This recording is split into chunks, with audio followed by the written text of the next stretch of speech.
একটা দৃশ্য দেখে আমার মন থেকে ধন্যবাদ জানাতে মনে চেয়েছে। প্রতিবাদ তো এমন হওয়া দরকার। আমি দেখেছি সিকান্দার রাজা একজন ক্রিকেটার হওয়া সত্ত্বেও, আমি কখনো ক্রিকেটারদেরকে নিয়ে কোনো কথা বলি না, একজন ক্রিকেটার হওয়া সত্ত্বেও সে তার জায়গা থেকে যে প্রতিবাদ করেছে আমি আপনি করতে পারিনি।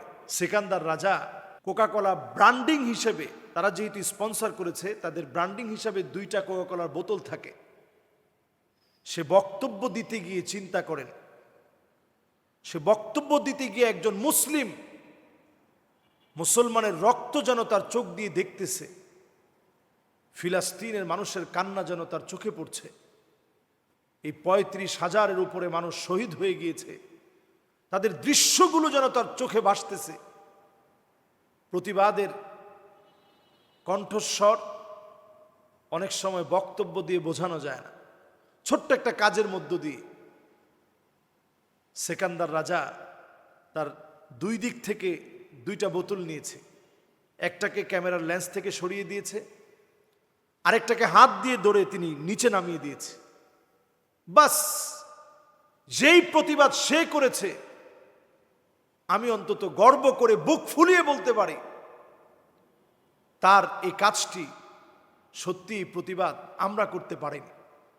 সে যে প্রতিবাদ করেছে, আমাদের দেশের অনেক নিউজ এটাকে কাভারেজ দিয়েছে ঠিকই, কিন্তু তারা কোমল পানীয় বলেছে, কোকাকোলা এটা নামটা উচ্চারণ করতে পারে না। বারবার তারা বলেছে ইহুদিদের কোমল পানীয় হওয়াতে এটাকে বর্জন করেছে। কোকাকোলা এটা নাম পর্যন্ত মানুষ অনেক সময় মুখে নিতে পারে না। আমাদের দেশের নীরব যে একটা প্রতিবাদের সিস্টেম বয়কটের মধ্য দিয়ে চালু হয়েছে, এটাও কিন্তু বিরাট আকারের একটা জিহাদ আমি মনে করি। আপনি কাদিয়ানির বিরুদ্ধে কথা বলবেন, মাহফিলের মধ্যে আপনি গলা ফাটিয়ে কাদিয়ানির বিরুদ্ধে ওয়াজ করতেছেন, কিন্তু ঠিকই আপনার টেবিলের ভিতরে একটা বোতল দেওয়া, প্রাণের একটা বোতল, আপনি কাদিয়ানির বিরুদ্ধে, কাদিয়ানিদেরকে অমুসলিম দাবি, এর সত্যতার পক্ষে জোরালো আপনি বক্তব্য দিলেন, কিন্তু আপনি এই প্রতিবাদটুকুন সিকান্দার রাজা থেকে শিখেন। আপনি ছুঁড়ে ফেলেন, আপনি প্রতিবাদ করেন, তার কাছ থেকে শিখেন। আমি আপনি যারা বুক ফুলিয়ে এখনো ইসরায়েলি পণ্য কিনি, এখনো বয়কট করিনি, কেমন মুসলমান আমি হয়েছি চিন্তা করেন। অথচ তাদেরকে যে ব্র্যান্ডিংটা করা হয়, যে স্পন্সর করা হয়, এটা হাজার হাজার না, লক্ষ লক্ষ না, এটা কোটি কোটি টাকা। এই টাকার দিকে সে তাকায় নাই, জীবনের ক্যারিয়ারের দিকে সে ফোকাস করে নাই। জিম্বাবুয়ের সে অধিনায়ক হওয়ার পরে, ক্যাপ্টেন হওয়ার পরে একজন পাকিস্তানের বংশোদ্ভূত, সে নাগরিকত্ব নিয়ে দীর্ঘদিন সে সমস্যায় ভুগেছে। এরপরেও কোনো কিছু না ভেবে তার ভিতরে ইসলাম এবং মুসলমানিত্ব, ফিলিস্তিনের মাজলুমদের মোহাব্বত যখন জাগ্রত হয়েছে, আর কিচ্ছু ভাবা দরকার নেই, সে সরিয়ে দিয়েছে। এই ছোট্ট প্রতিবাদ আমাদেরকে স্মরণ করিয়ে দেয়, ফালইউগাইয়িরহু বিয়াদিহি, হাত দিয়ে যার সামর্থ্য আছে প্রতিবাদ করতে হবে, জবান দিয়ে যার সামর্থ্য আছে এদের বিরুদ্ধে প্রতিবাদ করতে হবে, লিখনি শক্তির মধ্য দিয়ে যার সামর্থ্য আছে লিখে প্রতিবাদ করতে হবে।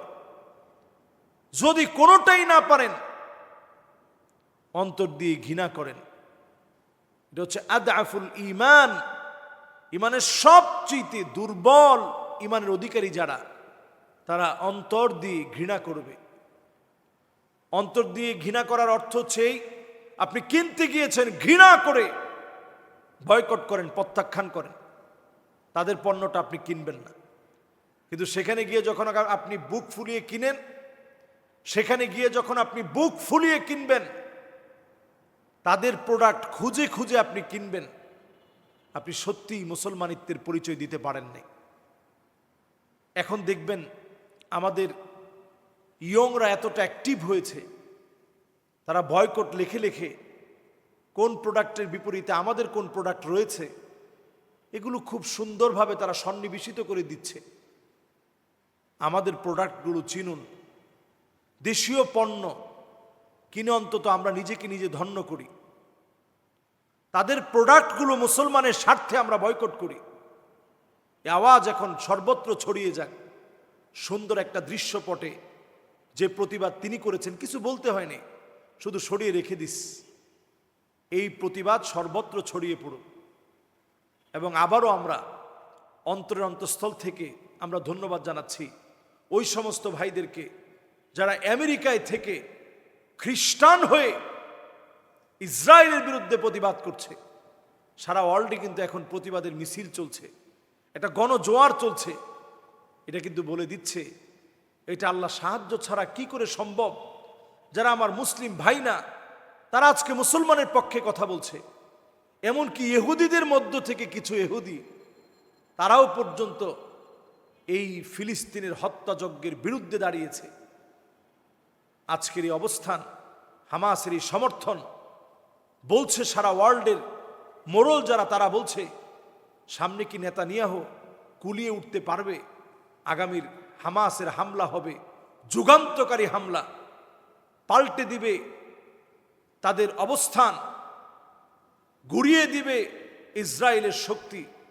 নবী করিম সাল্লাল্লাহু আলাইহি ওয়াসাল্লামের এই হাদিস সত্য হবে, সুম্মা ফাতহু বাইতুল মুকাদ্দাস, বিজয় হবে মসজিদুল আকসার। আল্লাহ রাব্বুল আলামিন আমাদের প্রত্যেককে বিজয়ের, ইসলামের শুভ সংবাদে অন্তত নিজের জায়গা থেকে প্রতিবাদ করে ঈমানের পরিচয় দেওয়ার তৌফিক আল্লাহ দান করুক। আসসালামু আলাইকুম ওয়া রাহমাতুল্লাহি ওয়া বারাকাতুহু।